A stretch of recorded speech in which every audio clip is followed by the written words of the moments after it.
Espérate, espérate. Mira, Diana, ¿verdad? Diana.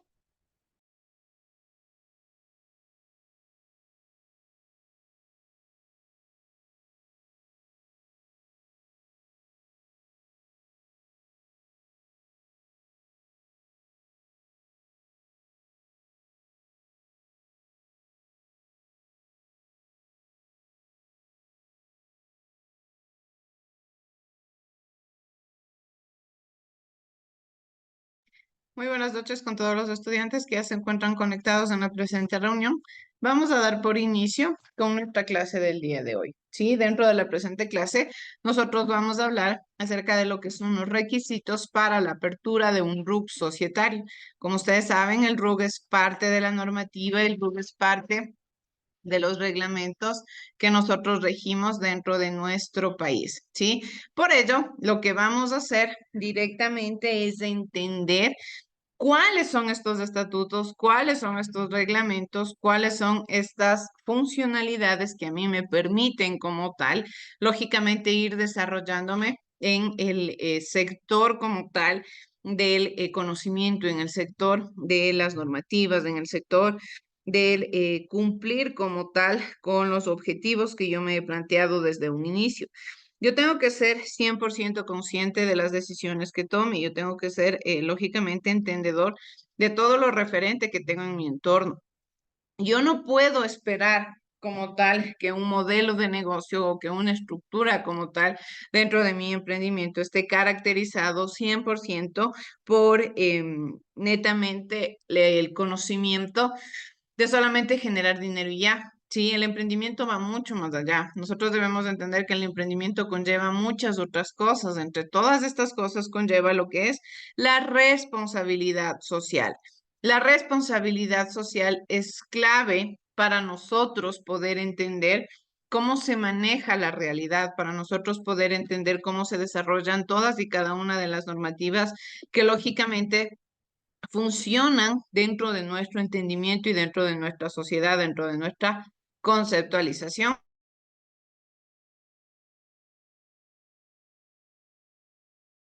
El texto nos hace una pregunta y nos dice, ¿qué formas se te ocurren a ti para simplificar los requisitos para tramitar la apertura del RUC?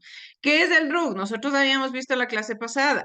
El RUC se refiere al registro único del contribuyente. Es como tal este código, es como tal esta pequeña numeración que tienen los contribuyentes, que tienen todas las personas que forman parte, que forman lógicamente, característicamente forman parte de la conceptualización de lo que es un estado activo económicamente, ¿sí? Todas las personas que como tal cumplen con esta funcionalidad, las personas que cumplen con estas actividades, lo que hacen directamente es entender que deben cumplir con sus normativas. En este caso, con el RUC. Si yo quiero ser una persona que tenga un emprendimiento, si yo quiero ser una persona que se desarrolle en actividades económicas, debo saber que debo tener un RUC. ¿Para qué? Para que lógicamente yo como tal conlleve un registro, como tal yo tenga un puesto que el Estado sepa quién soy, que el Estado sepa qué actividades económicas yo desarrollo, que el Estado sepa, lógicamente, con qué tipo de producto o qué tipo de servicio me voy a desarrollar. Si las actividades económicas que estoy cumpliendo son actividades económicas legales, si todo lo que yo estoy diciendo que gano, todo lo que yo estoy diciendo que genero, todo lo que yo estoy diciendo que pago o gasto es 100% legalizado. Para eso es que nosotros estudiamos y para eso es que nosotros lógicamente utilizamos como tal todos y cada uno de estos elementos que nos permiten tener un conocimiento y un acercamiento a lo que son, por ejemplo, los requisitos fundamentales de cumplir con las normativas. En este caso, como yo siempre les he dicho, el emprendimiento y gestión sigue como tal una estructura. En este caso, la estructura que nosotros seguimos y la estructura que nosotros desarrollamos está compuesta, está caracterizada como tal por entender el proceso y por entender la evolución, por entender el progreso, por entender como tal todas estas normativas que lógicamente se caracterizan dentro dentro de la analítica de las leyes. Primero de bachillerato, el emprendimiento de primero de bachillerato es del entendimiento de las leyes, el cumplimiento de las normativas, el cumplimiento de las organizaciones, el cumplimiento de la ley como tal. En segundo de bachillerato, lo que nosotros hacemos es ya más estudiar lo que es el ámbito investigativo, ya cómo voy a proponer yo una idea de negocio desde el ámbito teórico, la investigación, los objetivos, las propuestas, las hipótesis, todo, absolutamente todo lo que a mí prácticamente me llevaría ya a tomar una decisión. Y en tercero de bachillerato estudiamos ya cómo poner en práctica, cómo accionar ya esta idea de negocio. Pero para yo poder saber cómo desarrollar una idea de negocio, para yo poder ir ya teniendo una conceptualización, una concepción de en qué área me quiero desarrollar, qué tipo de emprendimiento quiero proponer, qué características voy a desarrollar, lógicamente, lo primordial y lo principal es directamente entender cuál es la importancia del cumplimiento de las leyes, cuáles son las leyes que rigen en el entorno en el que yo voy a proponer mi negocio, porque de ahí parte todo. Debo saber si mi negocio va a ser legal o no va a ser legal, si voy a poder desarrollarlo o no voy a poder desarrollarlo, si voy quizás a poder tomar buenas decisiones o no voy a poder tomar buenas decisiones de acuerdo a la idea de negocio que yo quiero proponer. Todo eso rige dentro de las normativas legales que lógicamente se cumplen en nuestro país. Dentro de la generalidad y que nosotros estudiábamos las clases pasadas, existe como tal una forma, cuando estudiábamos a lo que es la contabilidad, existe una forma de regulación a nivel general. Sí, una forma de regulación a nivel mundial en el cual existe como tal las NIIF, sí, que son este tipo de leyes y normativas a nivel mundial que lógicamente rigen cómo debe manejarse un emprendimiento o un negocio o como tal, cómo debe manejarse el mercado. Si bien es cierto, cada país es libre de desarrollar su idea de mercado, cada país es libre de proponer, hacer y deshacer como crean conveniente dentro del área mercantil, sí existen normas para qué, para que existan estos lazos comerciales también entre sociedades de diferentes territorios, ¿sí? Por ejemplo, este famoso comercio mundial. Para que pueda existir un comercio mundial, ¿qué es lo que tiene que existir? Pues lógicamente normativas. Por ello es que la normativa o las normativas en general que rigen en nuestro país también son muy parecidas a las que rigen en otros países, ¿sí? Por eso es que a veces cuando nosotros vemos videos como ejemplificaciones, generalmente tienen que ver, por ejemplo, con otro país, pero no quiere decir que sean diferentes, porque cumplen una misma funcionalidad, tienen como tal la misma finalidad. En todos los países va a existir una entidad encargada de regular, una entidad encargada de, lógicamente, identificar que todos los lineamientos de un emprendimiento se estén desarrollando de una forma adecuada, que todas las características que yo tomo en cuenta dentro del modelo de negocio y dentro de la ley como tal, estén cumpliéndose a cabalidad. Un emprendimiento es importante, ¿sí? Y mucho más allá porque lo hace lógicamente basado en la responsabilidad social. Nosotros no podemos dejar de lado esta ideología de la responsabilidad social y eso es algo que yo constantemente a ustedes les insto a que no se olviden de que para nosotros crear todo desde cero, para nosotros entender o quizás comprender cómo se desarrolla el mercado, directamente debemos entender que todo esto parte de la responsabilidad. Yo tengo que ser una persona consciente, tengo que ser una persona responsable.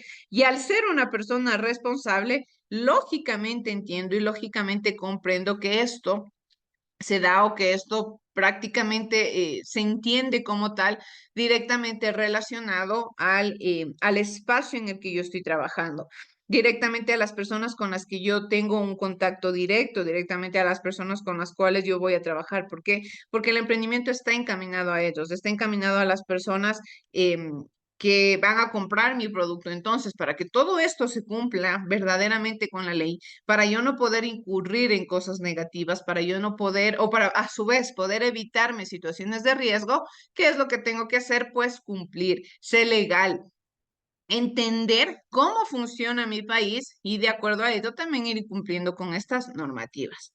Para ello, quiero que por favor veamos el siguiente video que principalmente parte con una ideología de ayudarnos a entender la importancia de pagar los impuestos, principalmente. Vamos a ver, por favor, chicos.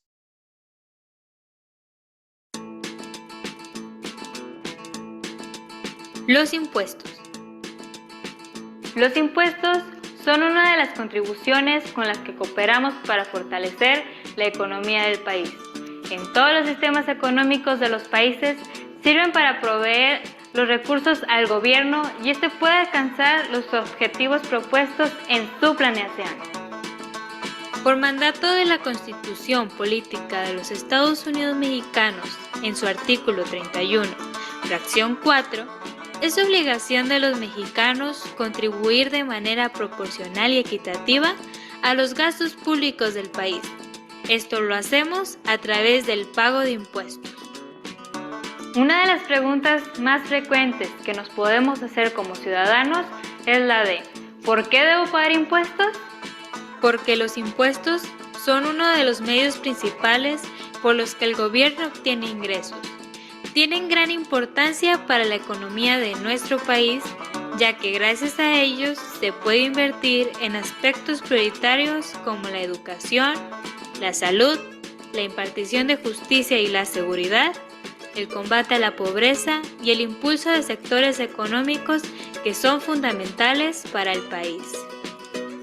Estos servicios ocasionan gastos y gracias a nuestras contribuciones, la Federación cuenta con los recursos necesarios para disponer de escuelas con profesores que contribuyan a la educación, disfrutar de bibliotecas, hospitales y centros deportivos, el mantenimiento de las calles en donde vivimos y su iluminación, para construir y arreglar las carreteras, para contar con servicios de bomberos, policías y militares que se ocupen de mantener nuestra seguridad.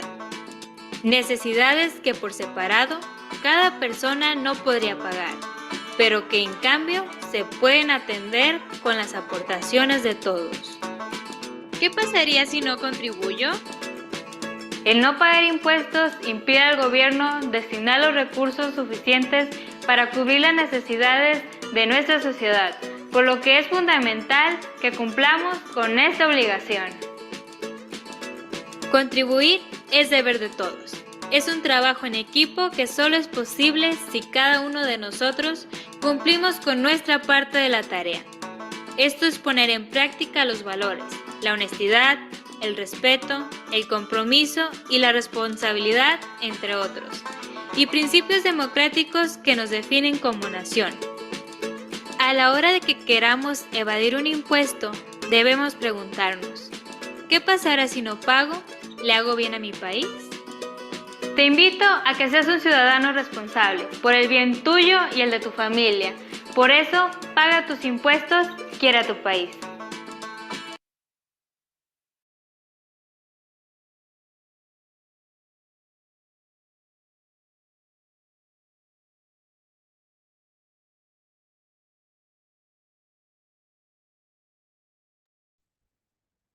Bien, entonces, ¿qué es lo que prácticamente el video a nosotros nos explica y lo que prácticamente el video nos quiere dar a conocer? Es la importancia que tiene el ser buenos ciudadanos y algo que constantemente promuevo dentro de la asignatura de emprendimiento es el ir más allá solamente del rédito económico. El crear un emprendimiento o crear una idea de negocio no solamente se refiere a que yo quiero ganar dinero, quiero tener un emprendimiento exitoso, quiero ser alguien en el mercado y ya, no me importa nada más. En realidad, esta no es la única finalidad. Nosotros debemos velar por el bienestar de los ciudadanos, por el bienestar de nuestro país. Nosotros sabemos que actualmente, por ejemplo, nuestro país, el Ecuador, no está pasando por momentos tan agradables, tanto en el ámbito económico, en el ámbito político, en el ámbito social. Entonces, en caso de que yo quiera como tal crear un emprendimiento, lógicamente debo buscar o debo precautelar que las actividades que yo desarrolle promuevan quizás algo positivo, promuevan algo benefactorio para mi país, para mi entorno, para mi contexto. Yo tengo que ser una persona que lógicamente cambie la realidad. No tengo que ser igual al resto, no tengo por qué realizar las mismas actividades que el resto hace. Sabemos que como tal, nos decía el video, lo que se busca es minorizar lo que es la evasión de impuestos, pero queramos o no, esto también es parte de nuestra realidad. Y para ello es para lo que lógicamente se crean estas normativas. En este caso, dentro de nuestro país existe lo que es el RUC. Como tal, como yo les mencionaba en la anterior clase, lo que se busca con este RUG es como tal el entender qué personas cumplen una actividad económica en el país, lógicamente personas que no tengan como tal un contrato de por medio. ¿Por qué? Porque el RUC nos permite a nosotros tener un registro de las actividades económicas en caso de no tener un contrato de por medio con alguna empresa o con alguna entidad, ¿sí? Para las personas que conllevan como tal una actividad económica. En este caso, el RUC lógicamente nos permite identificar el ingreso de cada una de las personas. Pero no es tan sencillo, lógicamente, de la noche a la mañana el coger y decir, bien, yo soy una persona que tiene una actividad económica y yo ya quiero desarrollar como tal mis actividades sin que el Estado se entere. Yo debo cumplir con este RUC. Aquí es por ello que dentro de esta clase lo que nosotros vamos a hacer es identificar cuáles son las normativas, qué es lo que el RUC a nosotros nos solicita y nos pide, el SRI, perdón, nos solicita y nos pide para poder crear y aperturar el famoso RUC. No conlleva mucho tiempo, lógicamente, gracias a que actualmente nosotros estamos en una era sumamente tecnologizada, en una era en la que ya prácticamente el Internet y la tecnología son parte de las actividades cotidianas del ser humano. Entonces, lógicamente, en cuanto a ello, la mayoría de actividades ahora nosotros podemos desarrollarlas en línea. El texto que nosotros estamos utilizando en esta clase tiene un corte del año 2015, lógicamente referenciado al SRI. Por ello, algunas de las normativas han cambiado actualmente, ¿sí? Por ejemplo, nosotros sabemos que ahora para hacer alguna actividad dentro del SRI podemos ya tener la opción quizás de tener una solución a cualquier problemática en línea, por ejemplo. Nos dice, se detallan los principales requisitos para sociedades de acuerdo con la normativa vigente. De igual manera, el funcionario de ventanilla del SRI podría solicitar el documento adicional para validar la dirección del contribuyente, en este caso, lógicamente referenciado al Servicio de Rentas Internas.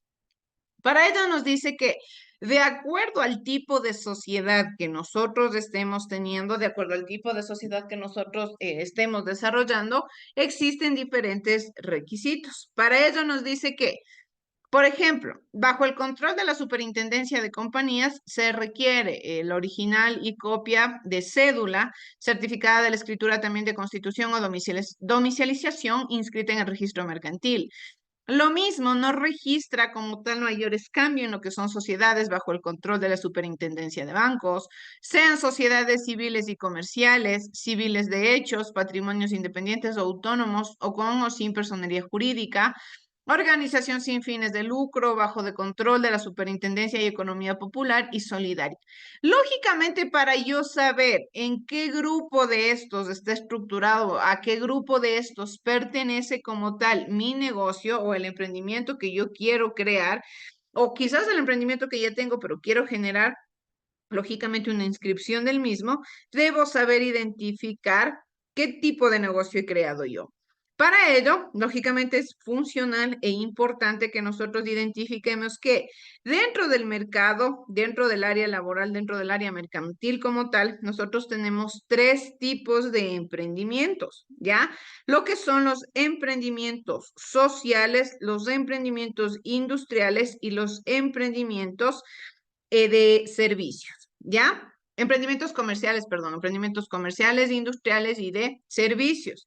Estos emprendimientos comerciales, ¿por qué se caracterizan o cuál es su finalidad? Son aquellos en los cuales yo compro como tal un producto y lo vendo con las mismas características, sin alterarle absolutamente nada. Es como tal como si yo me convirtiera en un intermediario, ¿sí? Esa es la finalidad que tienen los emprendimientos comerciales.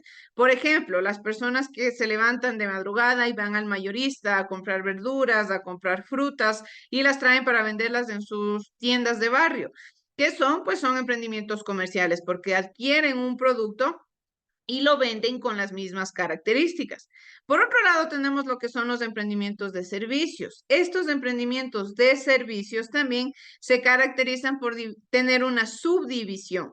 En este caso tenemos los emprendimientos de servicios que tienen un producto de por medio y los emprendimientos de servicios que no tienen un producto de por medio. ¿A qué se refiere?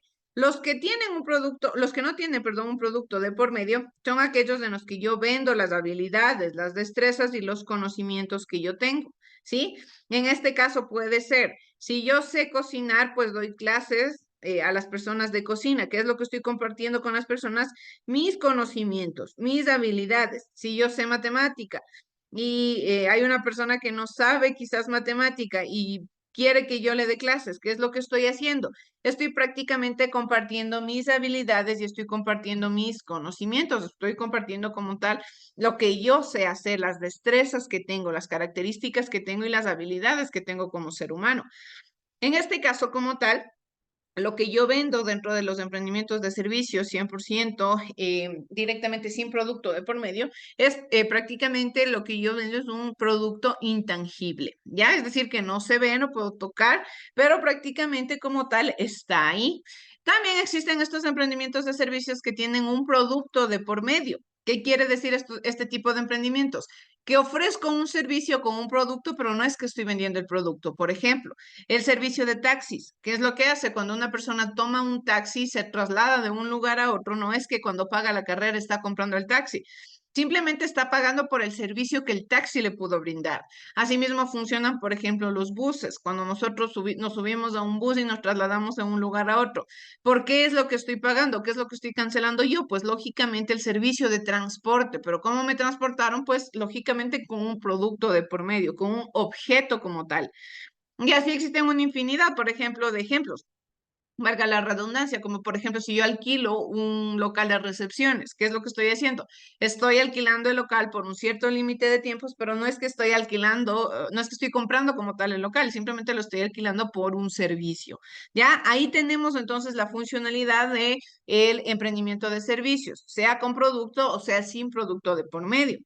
Y por último, los emprendimientos industriales, sí, que son aquellos en los cuales yo compro insumos, compro materia prima para crear mi propio producto, para crear un producto original, un producto creado 100% con mis características, con mi innovación, con mis propias formas de entender el contexto con el que yo voy a trabajar.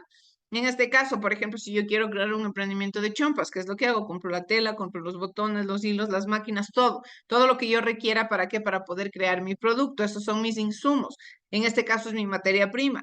Y ahí yo creo un producto nuevo. Existen estos tres tipos de emprendimiento de forma generalizada. Lógicamente, ahí ya vienen de forma mucho más por debajo de la mesa, mucho más detallado tipos de emprendimiento, como ya son estos emprendimientos sociales que no tienen que no tienen fines de lucro. Por ejemplo, estos ya son más emprendimientos encaminados a ofrecer un servicio social, ¿sí? Principalmente, lo que debemos comprender es, de acuerdo a este tipo de emprendimientos, cuál es la actividad económica que el contribuyente va a desarrollar. Si una vez que yo ya entendí esto, nos dice que una vez con los datos y documentos completos, el contribuyente puede hacer su inscripción del RUP en cualquiera de las direcciones regionales o provinciales con las que cuenta el SRI en todo el país. En este caso, el funcionario del SRI preguntará su actividad económica y lo clasificará conforme al clasificador de actividades del CIU, Clasificador Internacional Industrial Único. En este clasificador constan las diferentes actividades económicas, las que deberán corresponder a la actividad real que realizará el nuevo emprendimiento. ¿Sí? Entonces, de acuerdo a las características que yo le haya ofrecido o la información que yo le haya proporcionado, lógicamente al SRI es el quien me clasifica en qué áreas yo me voy a desempeñar y lógicamente qué normativas debo cumplir. En este caso puede ser que yo tenga un RUC, pero pueda que sea un contribuyente que declare sus impuestos de forma mensual, de forma semestral, de forma anual. Y esto depende de las actividades que yo vaya desarrollando. También existen, por ejemplo, los que se declaran impuestos en cero, es decir, que no tienen como tal un valor agregado porque no se supera el límite de la base que rige para poder ya empezar a declarar impuestos, que me parece que es 1.000 y algo más. Es decir, si una persona gana de 1.000 y algo más para arriba, lógicamente ya tiene que empezar a declarar y a empezar a tener este valor agregado en sus impuestos. Y hay personas que quizás no cumplen con esto, pero sí tienen un RUC, lógicamente tienen que como tal declarar, es decir, la actividad económica que están desarrollando se tiene que declarar 100%, pero como tal no tiene que pagar algo extra porque no pasan esta tasa de límite de las personas, lógicamente, con este valor agregado. Nos dice que de igual manera en este clasificador constan las diferentes actividades económicas del nuevo emprendimiento. También es fundamental que nosotros comprendamos cuáles son las obligaciones que tenemos al momento de obtener el RUC. El SRI nos dice, ven, eres un nuevo contribuyente, ya tienes tu RUC, ahora sí. Sabemos en qué áreas vas a trabajar, en qué áreas te vas a desempeñar, en qué áreas vas lógicamente, a realizar tus actividades económicas. Ahora sí, ¿qué es lo que tienes que hacer? ¿Cuáles son tus obligaciones? ¿Por qué? Porque no quiere decir que solamente yo quiero desarrollar una actividad económica, fui, me creé el RUC y ya, no me preocupo nunca más por el SRI, simplemente que el SRI sepa que soy un contribuyente y ya. No es así, nosotros prácticamente es como si deberíamos tener una constante relación con el SRI, estar constantemente informándole al SRI, sea que compre muchísimo, como sea que no compre absolutamente nada. Asimismo, como venda muchísimo o que no venda absolutamente nada, mi relación con el SRI debe estar constante, ¿sí? Mi prácticamente acercamiento con esta entidad no puede perderse. Yo no puedo dejar de lado este acercamiento con el SRI porque prácticamente estaría yo incurriendo nuevamente ya en un delito. Es decir, el SRI va a decir, esta persona se aperturó el RUC. ¿Y qué sucedió? Nunca más volvió a aparecer, nunca más declaró, nunca más nos dio señales de vida. Y ahí es donde también vienen, por ejemplo, las sanciones. Existen muchas personas que a veces tienen sanciones con el SRI, pero ¿por qué? Porque a veces ya no siguieron quizás desarrollando su actividad económica, pero a la final nunca cerraron su RUC. Esto es importante también. Si es que yo no voy a seguir con mi actividad económica, generalmente que me requiera de un RUC, ¿qué es lo que tengo que hacer? Pues lógicamente cerrar mi RUC. ¿Para qué? Para que este no siga generando algún tipo de acercamiento con el SRI. Y ahí es donde el SRI diga bien qué está sucediendo y empiezan lo que son estas multas. A veces hay multas bastante elevadas, que pese a ello, incluso al ser una entidad pública, cuando existen este tipo de valores demasiado a veces fuertes, el SRI le da oportunidades a las personas de ir pagando por cuotas. A veces es necesario, ¿sí? Vamos de igual manera a ver el siguiente video que nos dice que es importante también entender muchas características que tiene el RUC, ¿sí? Y no dejar de lado estas normativas y estos entendimientos, sobre todo lo que debemos entender y comprender sobre el RUC. Vamos a ver, chicos.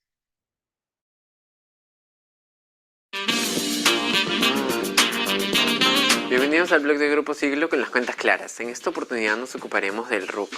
Para empezar, hablemos qué es el RUC. El RUC es el registro administrativo que contiene los datos de identificación de los contribuyentes de tributos administrados por la SUNAT.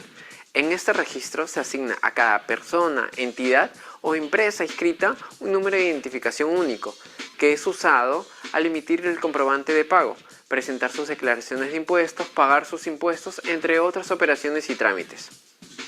Este registro contiene los datos de identificación de los contribuyentes, tales como el nombre, la razón social, su domicilio fiscal, actividad económica, teléfonos, tributos a pagar y fecha de inicio de actividades, entre otros. Es de carácter permanente y de uso exclusivo y obligatorio para el titular en cualquier documento que presente o cualquier acto que realice ante la SUNAT, ante las entidades de administración pública y otras entidades señaladas por la SUNAT. ¿Quiénes están obligados a inscribirse para obtener un RUC? Todas las personas naturales y o jurídicas, sucesiones indivisas, sociedades conyugales, entre otras, domiciliadas o no domiciliadas en el país, que tengan la obligación de declarar y o pagar tributos que administra la SUNAT. ¿Quiénes no necesitan de RUC? No deben de inscribirse en el RUC las personas naturales que perciban exclusivamente rentas consideradas de quinta categoría, según las normas del impuesto a la renta. Las personas naturales, sociedades conyugales y sucesivas indivisas que perciban exclusivamente intereses provenientes de depósitos efectuados en las instituciones del Sistema Financiero Nacional autorizadas por la Superintendencia de Banca y Seguro. ¿Cuándo deben de inscribirse? Usted debe sacar su RUC siempre que proyecte iniciar sus actividades dentro de los 12 meses siguientes a la fecha de inscripción en la SUNAT, ya que pasado este periodo y no haber usado el RUC, este se desactivará. Los regímenes o categorías tributarias según los tipos de actividad. En el ámbito tributario podemos distinguir tres grandes grupos de actividades económicas. Los negocios comprenden las rentas de tercera categoría del impuesto a la renta. Para este tipo de actividades existen los siguientes regímenes.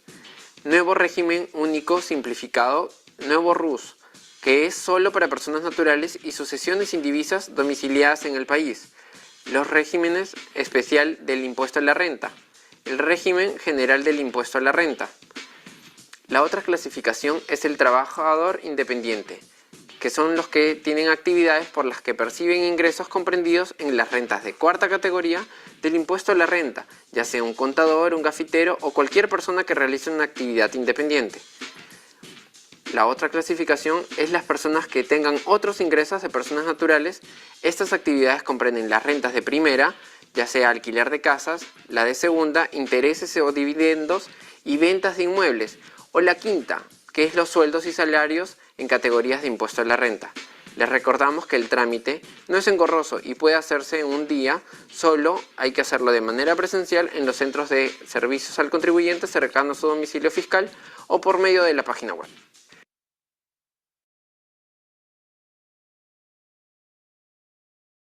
Esperamos que